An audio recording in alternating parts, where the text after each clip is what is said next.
Okay, so the goal of this particular lab is going to be able to determine the speed of sound, as you can see here. It's the name of the lab, right?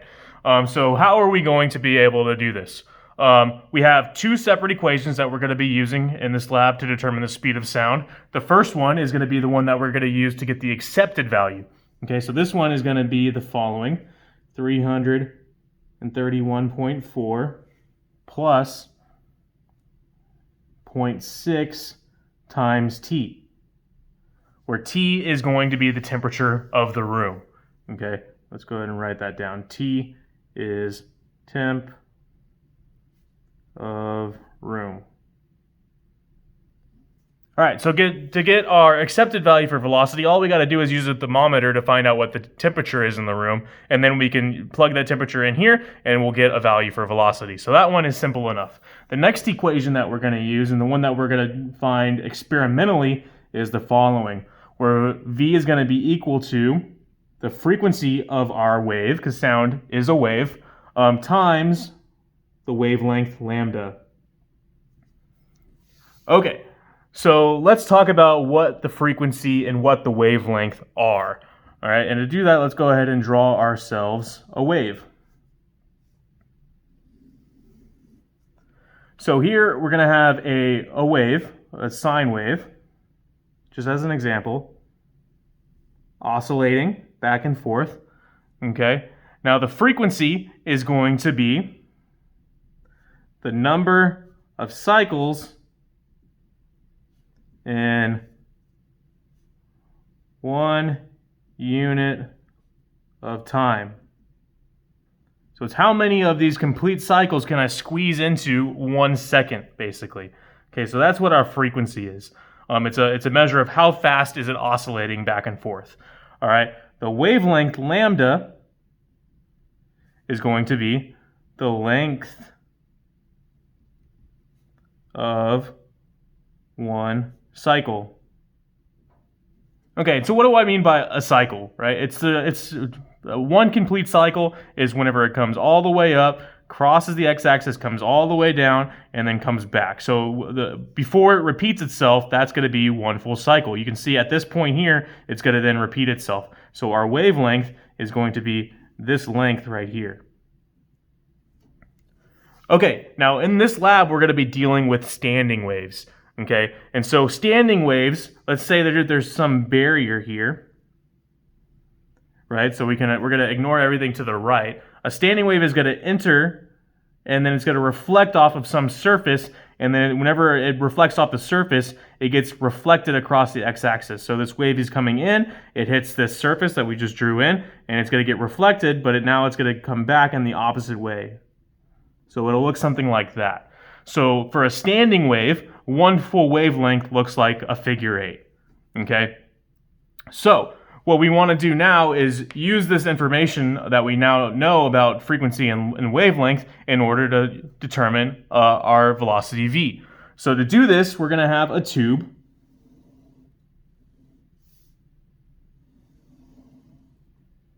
Okay, and then we're going to have a tuning fork that's going to be sending in a sound wave into the top of this tube. All right, and now this tube is going to have some water in it. And so the sound wave is going to enter something like so, and then it's going to hit the water, and then it's going to get reflected back up. And so we're going to have a standing wave within this tube, okay, where this is the water here.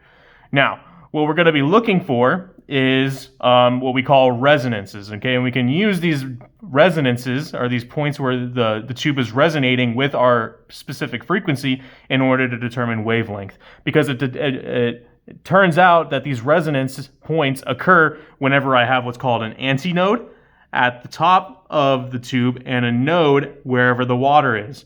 Okay, an antinode is where there is the most constructive interference. So coming back over here, this right here is an antinode. Okay, it's wherever our two waves, our two reflected waves, or our incoming wave and our reflected wave, where they're the furthest apart. A node is where they completely cancel each other out. So it's where there's the most destructive interference. So that's going to be a node. Okay, and now again, resonances occur whenever I have an antinode at the top, which is what I have here, and a node where the water level is. So my first resonance is going to occur at this point here. So this dashed line, whenever the water is at that dashed line, that's where I'm going to have my first resonance point. We're going to label that L1. All right, and this L1, if I look at what is the proportion, or what amount of wavelength is included in this tube at that point, it's going to be only 1/4 of a wavelength. Right, because coming back to our picture that shows one full wavelength, right, what we have here is just 1/4 of that. We have only that portion, right? Okay, so we're going to have a second resonance whenever we have our next node, which is down here. So whenever our water level goes down, and we have now reached the point where that node is at the water level, that's going to be our L2, our second resonance. And now you can see that portion is 3/4 of a wavelength, because now we have that amount of a wavelength, right? So we're only missing 1/4 of it. So whenever we hear our second resonance, that means that the amount of wavelength in the tube is going to be 3/4 of a wavelength. So if we take these two positions down and take the difference between them, so if we say whatever the position of L2 is minus the position of L1 is going to be equal to 3/4 of a wavelength minus 1/4 of a wavelength. And so between these 2 points, we're going to have 1/2 of a wavelength. Right? And looking at our picture again, that makes sense, because if I look at what's going on between my two resonances, I have that, right, which is 1/2 of a wavelength. So what I want for this equation here that we're using is a full wavelength. So I'm going to need to take this difference of L2 and L1 and multiply it by 2. So if I take 2 times this difference, what I'm going to be left with instead of 1/2 of a wavelength is 1 full wavelength. So to find the wavelength of this particular wave within the tube, all I got to do is find these two resonance points and take the difference of them and then multiply by 2.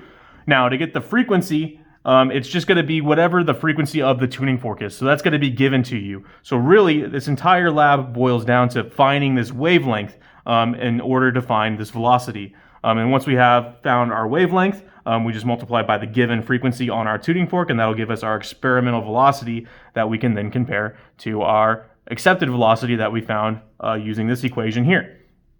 Okay, so what you'll see me doing next is we're going to just demonstrate how you would go about finding where these resonances are. Okay, and so that's what you'll see next. And once you know the resonances, then the rest just kind of follows from there. All right.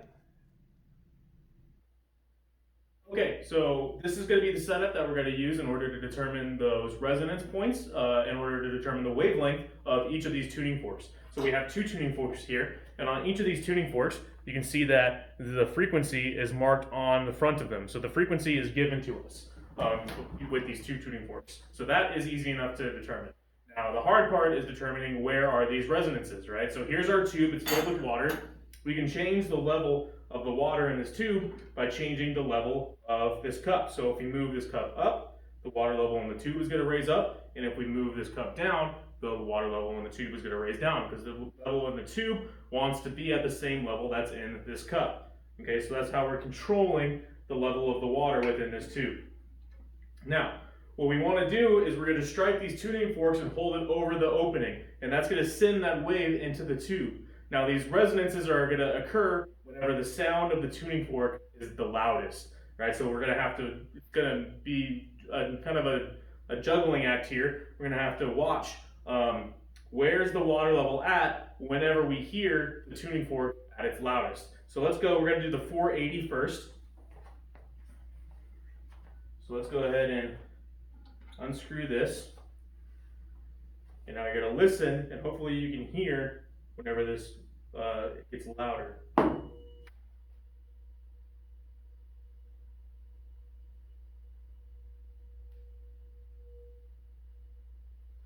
All right, let's do that one more time.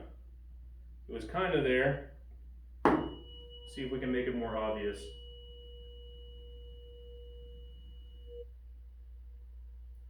All right, so hopefully you could hear that. We'll do it one more time with the other tuning fork. But the water level looked like it was around 16 or 17 centimeters.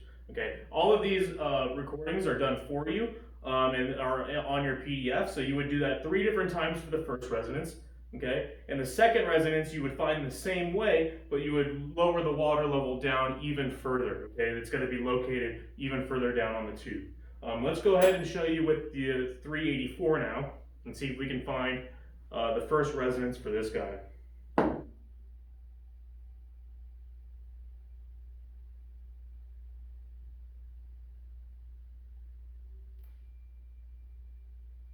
All right, so let's see it one more time. I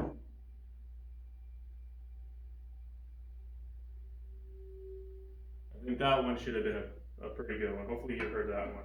It is subtle, it is a little subtle, so sometimes it can be hard to determine, especially if you did this in lab with everybody doing it at the same time. This lab can be a little frustrating, but lucky for you, these resonances have already been found. So all you have to do now is take the resonances that have been given to you, take the difference between the two, and then multiply by 2 to find the wavelength. And then from that wavelength and from the frequency written on the tuning fork, you can calculate the velocity of that wave, and then compare it to our known velocity of sound. Okay, and that about does it for this lab. It's pretty straightforward, doesn't take much time. Like I said, the only thing that it causes a little confusion sometimes is hearing other people's tubes making noises at the same time as yours, so sometimes that can cause some confusion. But yeah, overall pretty straightforward. Okay, that's going to be it for this lab, and we will see you next time.